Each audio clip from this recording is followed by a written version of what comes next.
Hi, and welcome to Hack Your Career. I'm Keith Wilson, the Director of Cybersecurity Education for AttackIQ. In this live stream, we're trying to introduce you to all sorts of careers in cybersecurity by sharing the stories of our guests, the people that have done it already, the people that have been in those careers for a while, or in some cases, not even that long at all. And we'd like to highlight all sorts of different careers, from CISOs to SOC analysts to penetration testers to educators, anything to do with cybersecurity, to really just kind of give you a glimpse of all the different options that are available to you. Today's guest is a longtime associate and friend of mine. He's currently the Director of Cybersecurity for CC Industries. Please welcome Jerry Mittlestaedt. Hey, everyone. Hey, Jerry. Welcome to the stream. Welcome to Hack Your Career. How are you doing today? I'm doing awesome, man. I'm super excited to be here and chat about cybersecurity. It's a passion of mine, and I love talking about it. Yeah, Jerry and I have known each other for, I guess, probably 6-7 years. Quite a while, man. Yeah, past 5, you kind of get you forget how long it's been, but it's been a while. Right. Yeah, and I can attest, Jerry certainly does have a passion and a great deal of knowledge for cybersecurity.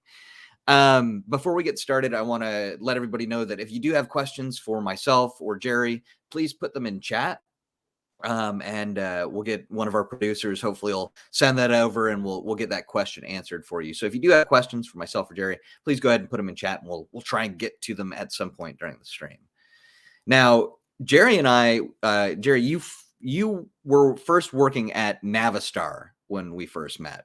And what I didn't realize at the time, until I went back and just looked at your background a little bit more for the show, is that was actually near the end of your time there.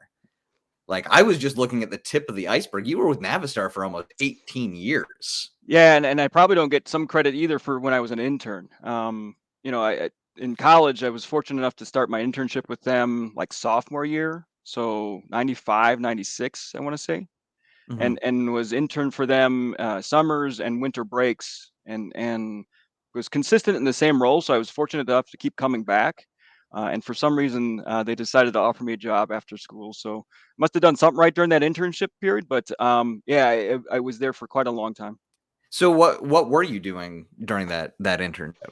Yeah. So what's funny is they sort of had a PC program, but it wasn't like formally structured. It was like one or two guys that can kind of help put together things, because at the time computers were still, this is going to sound funny, but somewhat new to a business organization of that size. And I would work in what they called engine engineering. And that was the headquarters for where they did design and development for trucks and engines. Yeah. So Navistar, big, for those that don't know, maybe not in the US, Navistar is a big vehicle manufacturing company. When I say vehicle, I mean big vehicle. Yeah, 18-wheelers, garbage trucks, buses, dump trucks. Yep. Yeah. And so this was their engineering headquarters, like global headquarters for engineering. So they had all kinds of test cells and things that they would do to do testing of the environment. Well, again, computers being somewhat new to that environment, they did a lot of data acquisition stuff, and they did a lot of things where it was bringing in high amount of data quickly to be captured and then analyzed later.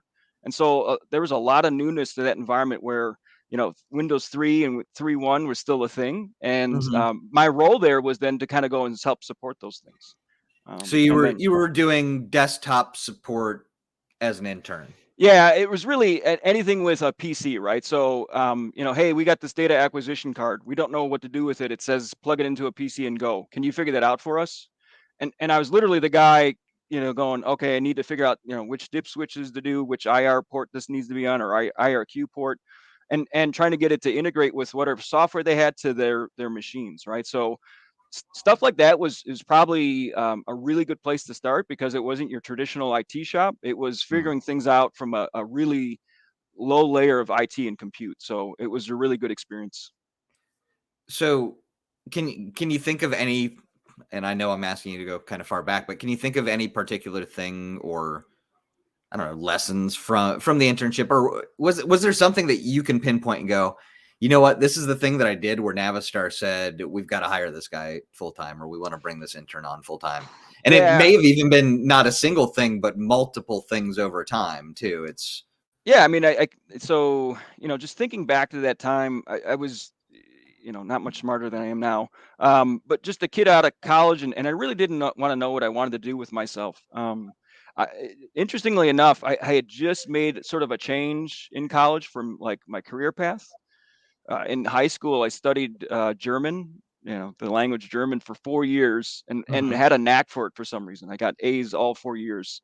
And some guidance counselor in high school talked to me about, hey, maybe you should do a career in this. And I was like, really? You can get paid for that? And they're like, sure, yeah. And I had all these aspirations about being like this global traveler guy making the $1 billion deals for these big companies, or being like a James Bond kind of guy and helping super secret spy stuff. But reality is, once I got to college, they kind of explained to me, oh, no, no, no, you don't get to do that stuff until you're about 30 or 40 years in your career. You're going to translate a bunch of dirty, dusty old books in libraries for the first, 2 decades of your life. Mm. And I was like, oh, that doesn't sound very fun at all. So I ended up switching, sort of career paths in college to start with information systems. And so that was a pivot for me. So because of that, I was like, man, I got to get up to speed on this. I had an interest in this back in high school, just from tinkering with things and playing, video games and whatnot. But I got to get serious about it. So this is where I had the opportunity with Navistar to start that internship. And Did you get how did that internship come about? Did you know anybody there, or did it pop up through college, or? yeah, it is a lot of this, space, in my opinion, is not what you know, but who you know. Oh, for sure. And so I did know someone on the inside. My original job when I first got the internship, for like the first day, believe it or not, was like moving boxes around. Like I didn't even have a title; I was just an intern. Yeah, And so they were like, "Hey, we need someone to move boxes today." I go, "Okay, fine, whatever." And it was not even within like the IT space. right. They called it BTS, Business Technical Systems. And so, at first I was like just happy to have a job anywhere within the industry. And then like day 2 or 3, they're like, "Hey, someone said you're pretty good with computers." I said, "Okay, yeah, if you think so. Go to our engineering place and help out the guy Especially that's back especially there." if that means I don't have to move boxes anymore. Yeah, right. I mean, whatever, a job's a job kind of thing for me. But at the end of the day, I was like, if this is closer to my field that I want to be in, I'll jump on that anytime. So they gave me that chance, right? Yeah. And I guess, Keith, to answer your question, what was the things that kind of led to sort of them offer me a job? I a couple of things that I think come to mind is kind of consistency. So I was the intern that was like, just throw whatever at me, I'll figure it out, right? I'll Okay. just stay on top of that. And I kept coming back, right? So another thing, like I would see interns kind of come and go, but I was always the guy like, hey, can I come back next year? This is still working good for me. And then lastly is I think I would bring to them sort of just unique ideas. Not all the Mhm. time that it would be followed through on from them, but at least they wanted to hear stuff like, "Oh, we hadn't considered that," or "Okay, good idea," kind of thing. At least I wasn't shy, right? So at least I kind of raised my hand a Yeah, few I times. wanna I wanna pause on that unique ideas thing for a minute, because that's interesting. It's something I've never really thought about until you brought it up. Because unique ideas are great, and I think a lot of people are afraid to have them, Yep. because unfortunately, unique ideas, most of them aren't good. Like, maybe, 1 out of 5 or 10 is actually something you can do something with. Most aren't good, and you've gotta be the type of person that just goes, all right, I'm going to put this out there, and if they don't like it, so what? That's Yep. fine. I'll put out the next idea. But it's interesting. I never kind of took a step back to think if like me contributing ideas ever helped with my success, or even thinking about the employees on my team too, about how my opinion shifts when somebody goes from just doing the work to contributing ideas, right? As Yeah. a leader, that shifts my opinion of them by a good amount, of like, oh, you're a bit more valuable than you were yesterday Yeah. You're more than just because now moving you're boxes. contributing. Yeah. Yeah. Even if it's not good ideas, right? Well, and I mean, later, one of the things I think I focus on in my career is offering value and problem solving. Right. I think that's ultimately no matter what role you're doing in life, you're solving problems. And I think just being able to identify that and go, what problem are we trying to solve, and look at the bigger picture stuff, and then be able to recognize that and then offer something else that could help solve that problem. Doesn't have to follow that defined path. Doesn't have to follow like a script. You can Mhm. just come at that with sort of just whatever ideas to at least let them know you're interested in trying to help solve that problem, right?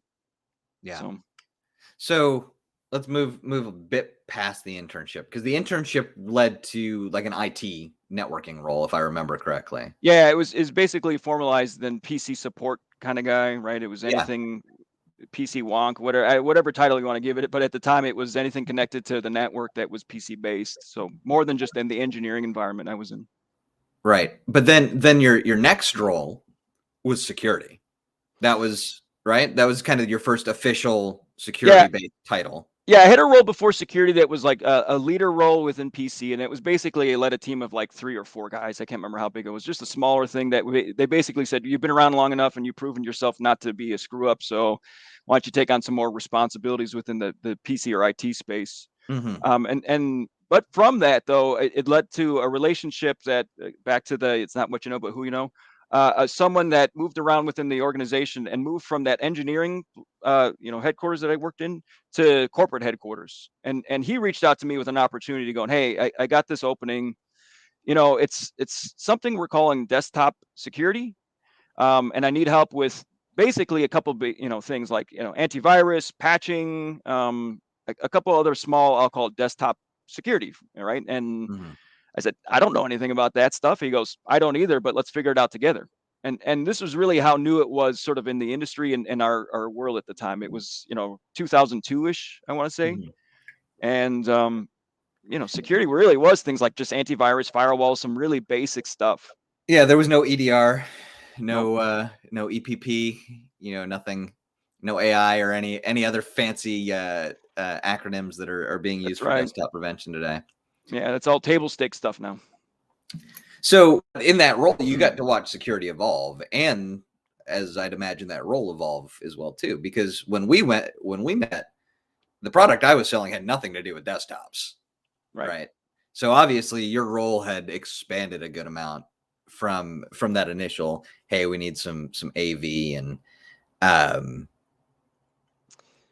you know uh, Just traditional basic security, right? traditional firewall, things like that. Now, you spent, I talked about at the top, you spent a long time at Navistar. Yep. 18 years, I think it was In 7 total. years as a manager, and another 10 or 11 in security. And Hmm. now when you're going through the hiring process with a company, when you're yourself looking for a job, are you actively seeking out places for longevity, or did it just happen to be that way with Navistar? Yeah, I mean, I think it's changed obviously as I've moved around a little bit. Sort of my intention or how I think about that stuff, I guess, Keith. When I was at Navistar, I was happy being there and doing the work that I was doing, and also working with the people that I worked with, which was probably primarily why I stuck around for such a long time. Mhm. The company itself was okay. It was going through a lot of different changes towards my end of tenure there, and they were going through a bunch of difficult times. That was fine. I'm okay sticking around through a company when it's got difficult things going on, whether it's financial or whatnot, because you learn a lot more in those kind of situations than you would if it was just standard normal chaos, right? And why I left Navistar, and I'll come back and answer your question in a second. But why I left Navistar is both my wife and I had worked there at the same time. We just had a newborn baby, and then the company was going through some really difficult financial times where they were doing like furloughs and cutbacks of all kinds of different things financially that was hitting us as a family. And I said, maybe I should go look around for other things because right now this is not going to be supportable for our family. So if it was not for that, I probably still would have stuck with Navistar, as funny as that Yeah. is to say right now. But um, to your point about what am I looking for when I'm moving around, it's going to sound cliche or corny, but culture is a really big thing. I'd reference that back with the Navistar, where it's like you got to like what you do, you got to like the people you're with, and that to me is sort of the thing that I'm sort of interviewing back for when I'm talking to other folks. So how do you do that? I'm asking as somebody that's interested, and somebody that's had it done to them in interviews, right? Where I get Sure. candidates turning it around on me. So, I've done it as well, right? You want to understand the culture of the company you're going to, especially if you're the type of person that's looking for longevity. Culture is going. I personally, I would think culture is going to be your number one determining factor on how long you can stay at a company, Yep. right? Um, how are you doing that reverse interview to understand the culture of another company? What sort of questions are you asking? Yeah, it's difficult to, the interview process is terrible, right? I mean, you have literally like a few hours to be able to get to know everyone involved, and also be able to showcase yourself to make sure that you're shining a light on the things that you want to emphasize, to Mm-hmm. give them the right, data points to make that decision. But at the same time, you got to be able to peel back their layers of onions too, because there's always, things folks are trying to, I don't want to say hide, but at least, minimize or marginalize. So it's not you're getting scared and not wanting to go to them either. Uh, I mean, to your point, there's a couple things obviously that I think about when I go through that process. So just the interview process itself, is it organized? Is there any discipline behind it? Does it seem like things are being thrown together last second? Is there follow through on certain things? Just sort of that basic stuff there. If that don't see that and the consistency there, that could be telling kind of thing, right? Or that could just be the HR person's having a bad day. It's tough to say just based on that. Right. Uh, Questions I think about when I talk to the leadership team is like, hey, what do you guys do to kind of blow off steam, or what are the things you're doing outside of work, or how often do you guys get together socially, and just some candid questions around non-business stuff, like what else are they doing? If they're just like, hey, good to see you, end of the day, we don't talk again until tomorrow, like robots, that might tell me they're there just for the paycheck, or they're just there for the job. And I'm not saying you have to like everyone or you have to be best friends with everyone, but there's got to be some relationship with folks that you can kind of grow and establish, and then use to kind of build trust, because at the end of the day, it is kind of, you're all in it together. And Mm-hmm. if you can't have that trust with folks, then you're not going to be set up for success either. Especially in the age of remote work that we're in too, right? Yeah. We have to trust our team that we can't see, or we only get one perspective of our team now, right? Yep. Before we kind of were more vulnerable in the workplace unintentionally, just by being in the workplace, and that's Yep. everybody can see what you're doing at any moment, generally, right? Most people don't have a closed office; they can go and lock the door or whatever. Yep. Um, but that just, I guess, just that feeling alone help people trust each other, because you go, well, I can see you, so obviously I can trust you, because I have my eye on you. I have no other choice but to trust you. Yeah. Now it's I can't see you except through the lens of your webcam, Yep. right? I just have to trust that you're going to do what you tell me you're going to do. And I think we may see that as kind of, it'll be interesting when we bring Karina on at the end, because I want to hear her thoughts on how she sees this in the recruiting world. But Sure. I'm wondering if we're going to start finding ways to interview for trust, right? Yeah. Interview to try and find trustworthiness. And I don't even know if there's a way to do that, but it's something that I know for me as a people manager, it's important that I have people on my team where I can just go, yep, I trust them, whether I see them once a day or once a week. But at Trust the has same got to be time, I still earned, want to have that man. interaction with them. Yeah, I mean, I agree, Keith. I think it's hard to, again, interview for that, and even to your point now, you're even a layer more removed because you're out of the office, where at least you could see things happening, or you can go, oh, hey, you got 3 seconds to talk about that thing. You Yeah. could build that a lot quicker, and sort of understand all that. I'll call it abstract layer faster. Today it's harder, man, because it's sort of, you're only as good as your last game or your last move kind of thing, because that's all Hmm. the people see now, and Yeah.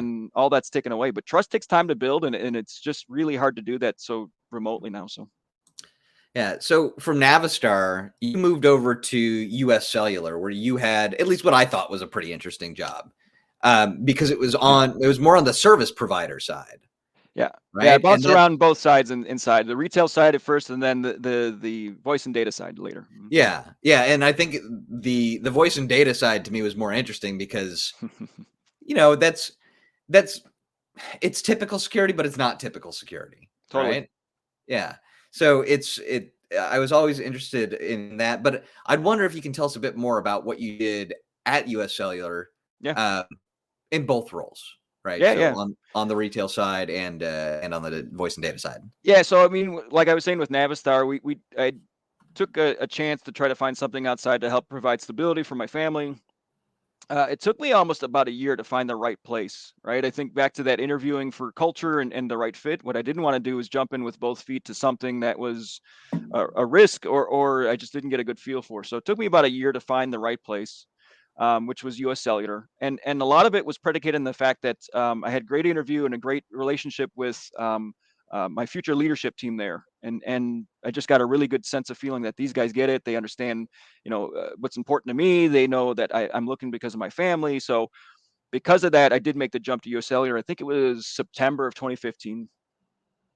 They were sort of in the midst of transitioning to I'll call it like an enterprise security program where they had security before and it was sort of isolated between those two organizations I talked about, between like a retail side and the carrier side, and they wanted to continue growing and expanding that. And so I jumped into a role. I think it was like manager security operations, and started to build like a formalized program there. And the retail side was sort of the side that helps customers. So it was like their, customer web portal, stuff to help sell the services, and then things to support the back end of the business. Right, those were probably the three primary areas that I'd focused on my initial role there. Sometime later, I got the opportunity to go work on that carrier side. Right, that's the guys that provide voice and data services. Yeah. Um, U.S. Cellular, 6 million customers, like 20 something odd states. Their CEO was just on Undercover Boss 2 weeks ago, I think it was. So fourth largest wireless carrier in the United States. And when I applied for this role, I talked to the hiring manager on the side, and I said, "Hey, look, I don't know anything about carrier infrastructure." I said, "Are you sure I'm okay for applying for this?" He goes, "It's okay. We don't know anything about security, Jerry. You're going to teach us about that." And I said, "Okay." I said, "I just wanted to be clear.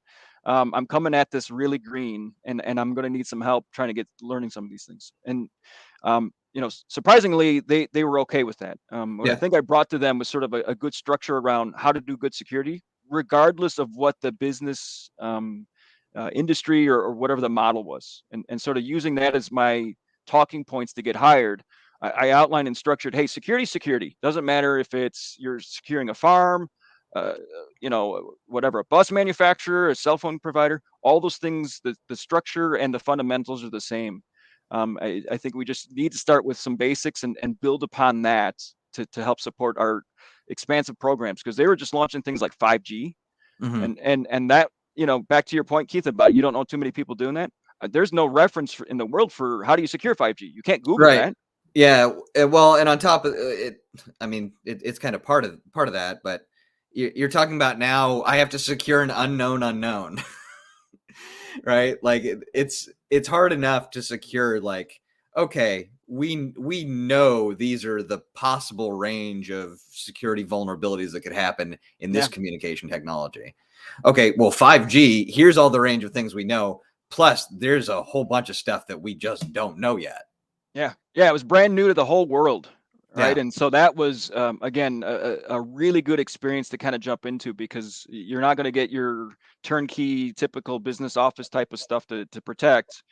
This was really bleeding edge in terms of technologies that really sort of challenged us and forced us to come up with some really creative solutions.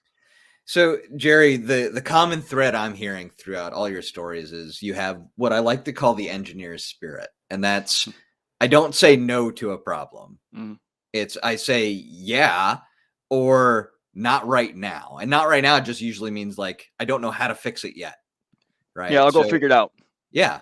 But I'm going to figure it out, and that's it. And that's I think that's kind of the best way to summarize what I was trying to pull out of you from the beginning in the beginning, right? Of Yep. that what was that thing that Navistar saw that said this intern's going to make a great employee, and turns out that was a great employee for 18 years, right? So I think that's what it was, that I was the thread that I was trying to pull, and I'm glad that we hit it, because to me I think that's a great quality of just being able to be like, all right, we don't know this, but that doesn't it's a problem, but it's not an unsolvable problem, so let's figure it out. Yeah. Yeah, I think it's a good trait to have in anything cyber or security kind of thing, because you're always going to be challenged by something that's new or different or unexpected and just bad timing, right? We were talking about this right before. Is I had an incident at one of our companies just right, last week, And that was bad timing because I got like 50 other things that I got to deliver on this week, including Mhm. talking to you, kind of thing, where it's like, okay, that was unexpected, but we'll figure it out. We'll figure out how to get something else put in place. We'll get, this done. We'll get this done. And just having that attitude, I think, goes a long way. So, Yeah. And now, so just jumping ahead a little bit more to today, and that's your current role as director of cybersecurity. yep. So tell us a bit more about what you do today as Yeah. in your role. What are the day to day in your role as a director? Yeah. So, US Cellular is going well. I really enjoyed what I did there. A little bit different why I left there now is an opportunity kind of came to me, and often when you get to this point in your career, you get a lot of things thrown at you, and it's all noise. I even get requests for, hey, we need someone to run a desktop software. Can you come do? You had SCCM on your resume 15 years ago. Can you still do that kind of thing? And it's like, all right, I see that, I get it. People are just kind of fishing or whatever. Mhm. But something finally came up where I said, that's interesting. And the opportunity for me was with this company that I'm at currently, CC Industries, where I'm acting as sort of a virtual CISO for all the companies underneath their portfolio, right? So I work for the holding company, their parent company, if you will, and underneath them are all these different disparate companies that are just their own shops at various states of maturity within security. And Mhm. and the real interesting thing to me is again, I get to play kind of virtual CISO for all of them, but Yeah. there's such a weird dynamic, right? So there's a ski resort, there is a bus manufacturer, there's a farm, there is the guys that make the chicken nugget machines. They do that. There's all kinds of just crazy things that like, well, wait, I'd have to go to 12 separate companies to get that experience and understand sort of their challenges, or I can come here and get all that experience for all the just different things that I'd be exposed to under sort of one umbrella.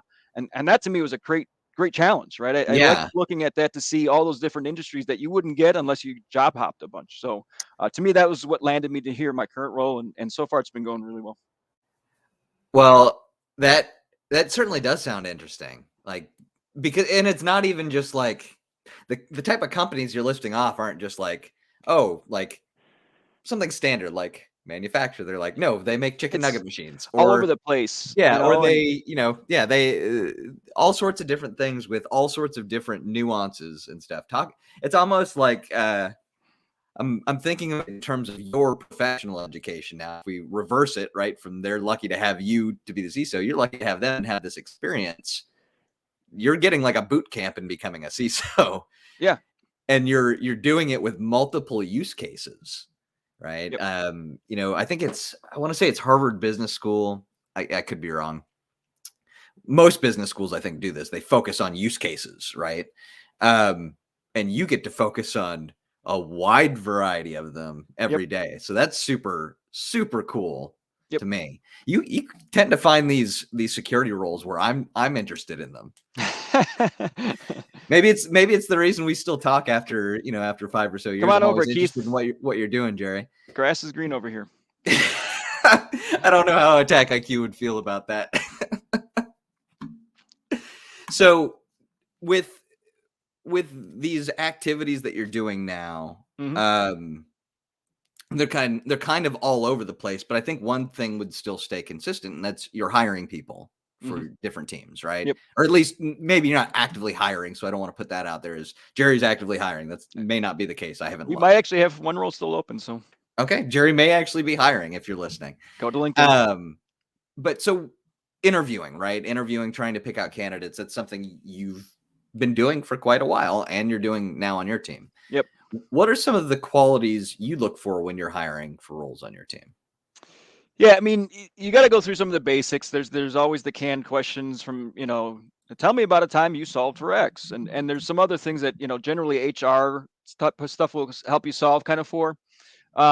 But once I get past that, there's a couple of things that I'd like to go to in terms of just getting to know the person better and just sort of understanding, are they a right or a good fit. One of my go-to questions: tell me the hardest problem you've ever solved. And it Mhm. doesn't have to be related to your career kind of thing. They could talk about, hey, I had this thing, whatever, Boy Scouts, I had to solve something, blah, blah, blah, or think about how to do this when I was in the military, or, there's other traits that just kind of stand out that are non-technical in nature that again just shows me sort of how they think about problems. I also ask them to like talk to me about the smartest person you've ever worked with or have you ever known. Mm-hmm. And what that does is it'll pull out traits that then they identify as quote unquote smart. So then you can kind of think about what do they value, and then how are they thinking about things from like that perspective, and knowing that there's no right answer to smart or whatever. It's not like I'm going, oh, you don't know Einstein, you're out. Well, it I just sounds like want you're to, looking for that cultural fit. yeah, see how they think about these things to know if they, to your point, be a good mesh with the rest of the team. Mm-hmm. And there could also be things that also are good, fill a gap kind of thing for us, where it's like, hey, we need someone that is good creative, right? We're just too geeky and too technical. We need someone that can do PowerPoint, or someone that can write a good, technical article, for us to translate things. So I'm always looking for just those other skill gaps kind of thing. Mm-hmm. And then lastly, hobbies. I think that's as generic and cliche as that is. I want to get to know them outside of work because, again, I want to have a relationship with folks beyond just coming in the 9 to 5 kind of thing. Right. And so folks that are musically inclined, or things that they're just doing outside of their, because if all you're doing is IT stuff or security stuff all day, you're going to get burned out quick Mm-hmm. because you're doing it too much. And while there's good to have security hobbies, you need to have a way to disconnect, and rest and recovery is a huge part of the game, in my opinion. Yeah. So And I would say, even if you enjoy security, because I saw this come up in a conversation the other day on LinkedIn, where somebody had talked about like just hustle culture and burnout. And somebody had the argument of like, well, what if you really enjoy what you do and you really love doing this stuff? I'd still argue that you need a break. yep. I certainly love cybersecurity. I know plenty of people that love cybersecurity. Yep. And as much as I love it, and I have to force myself to take a break sometimes, because I'll get in that sort of gung ho hustler mentality, where just work and never sleep. But then that leads to burnout, which Long leads term. to long-term burnout. Like Mhm. it causes major problems. I've seen a lot of it happen, and it's hard. To your point, it's hard to stop yourself or even tell other folks to stop. I Mm-hmm. think there's a passion around these things, which is great, but it is a marathon, not a sprint, as cliche as that is. Yeah, And you can do more good by keeping that mentality of having long-term goals, and just having, check-ins and milestones kind of along the way kind of thing, right? So sure. Well, and on the topic of interviewing, I want to go ahead and bring back in head of global talent acquisition for AttackIQ, Kareen. Kareen, are you there? Can we get you in? I am. Oh, There you hi, I'm are. here. Hi, everyone. Yeah. So it was such a delight and treat to get to know more about you, Jerry. Awesome. And one of the things that like really surfaced in my mind was just thinking about, as a professional, when do you know, is it the right time to make a move? And how do you assess what companies are going to be a great match for you, and what you're seeking in your career? And what I love about what you said, Jerry, is that it's all about trust. No company is perfect. I think we've all realized that now in 2022. But really picking up on those nuances in terms of, how are the people treating me as a human being? What's the vibe that I get when I'm going through these interview processes? Do I feel a sense of connection in the process? Those are things that oftentimes are hard to analyze from a logical point of view, but you'll remember them when you track back the feeling that you had in that process. So it's definitely something that I feel super magical about, and I totally resonate with how you treated that experience in your career, Jerry. The thought experiment that I would have for the audience is maybe just asking yourself, what are your unique ideas? Do you have someone in your organization today that supports and wants to hear about those unique ideas from you? And if not, maybe that leads you to a question of, do you feel supported in your current team? Then that might take you on a trip where you might want to talk to a recruiter like me.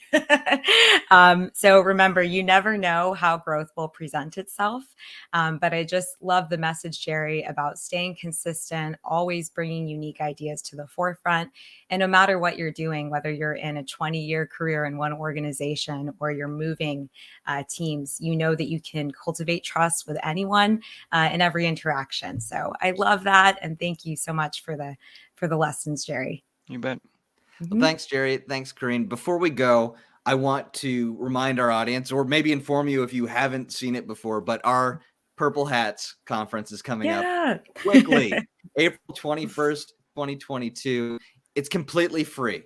It's completely free. Some great educational talks and content. I think I can say this. I don't know if they put it on the Purple Hats website, but it's my thing anyway, so I'm going to say it. So we've got a new class that is coming out around the time of Purple Hats.